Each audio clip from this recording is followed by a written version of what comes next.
Bonjour à tous. Aujourd'hui, on va se pencher sur une nouvelle façon de voir la formation professionnelle.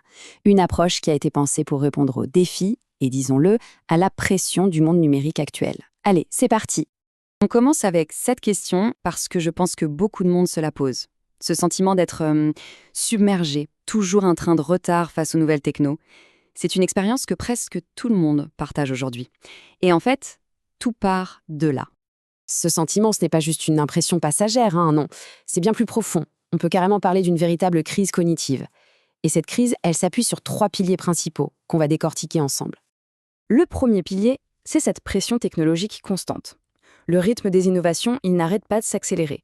Et que ce soit pour les entreprises ou pour nous, les individus, on arrive à un point de saturation. C'est simple, il y en a trop et ça va trop vite. Deuxième pilier, qui découle directement du premier, la surcharge cognitive. Ce flot ininterrompu d'informations a un vrai coût pour notre cerveau. Notre attention est de plus en plus fragmentée, notre énergie mentale s'épuise, c'est l'épuisement total face à ce déluge numérique. Et enfin, le troisième pilier, c'est le problème de fond. Nos modèles d'apprentissage sont devenus complètement obsolètes. La façon dont on nous forme, dont on apprend, elle est restée coincée dans le passé. Elle est incapable de suivre la cadence des transformations qu'on vit aujourd'hui. Bon, face à cette crise, on pourrait s'attendre à ce que le marché de la formation professionnelle s'adapte, non? C'est un marché énorme, mais on va voir qu'en réalité, il passe complètement à côté de la plaque. Tenez-vous bien, 34 milliards d'euros. C'est ce que pèse le marché de la formation pro en France. C'est un chiffre absolument colossal. Ça montre bien que l'argent est là. La question c'est, est-ce qu'il est bien utilisé? Et là, ce graphique est très parlant. Le marché global, il progresse de 5%. C'est pas mal. Mais regardez le segment du numérique, il explose avec une croissance 2 fois plus rapide. C'est bien là que toute l'attention se concentre. Le résultat de tout ça? Le voilà. 80% des entreprises qui avouent avoir un déficit de compétences en interne. C'est la preuve criante que le système actuel ne répond plus aux besoins. Il y a un vrai décalage. Alors, ok, on a bien vu le problème, maintenant quelle peut être la solution? On va basculer vers une toute nouvelle philosophie, une approche qui prend le contre-pied total de ce qui se fait habituellement.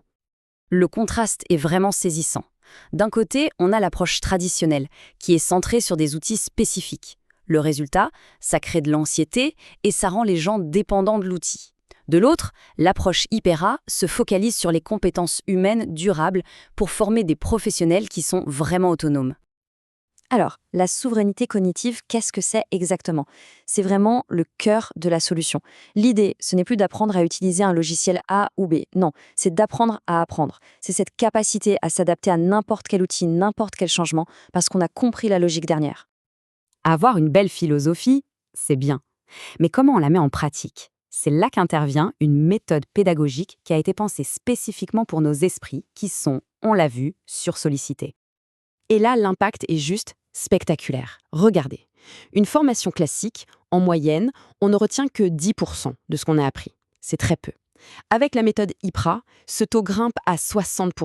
Ce n'est pas juste un peu mieux, c'est 5 à 6 fois plus efficace. J'adore cette métaphore parce qu'elle résume parfaitement ce changement de vision. Le rôle du formateur, ce n'est plus de déverser de l'info dans la tête des gens comme on remplit un vase. Non, c'est d'allumer une flamme, de déclencher quelque chose, de créer une capacité d'apprentissage qui va durer. Très concrètement, cette méthode, elle repose sur 3 piliers. D'abord, des sessions d'apprentissage très courtes et bien ciblées. Ensuite, une pédagogie active où l'apprenant participe, il n'est pas juste passif. Et enfin, une mise en pratique immédiate pour que les connaissances s'ancrent vraiment. Ok, la méthode est là, elle est efficace. Mais au-delà de ça, quelle est la vision globale? Et surtout, est-ce que ce modèle est crédible pour être déployé à plus grande échelle? La réponse est oui.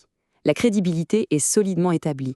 IPRA n'est pas un petit acteur isolé. C'est un organisme qui est reconnu, certifié au niveau national. Tous ces labels, c'est un véritable gage de qualité, de sérieux et de légitimité.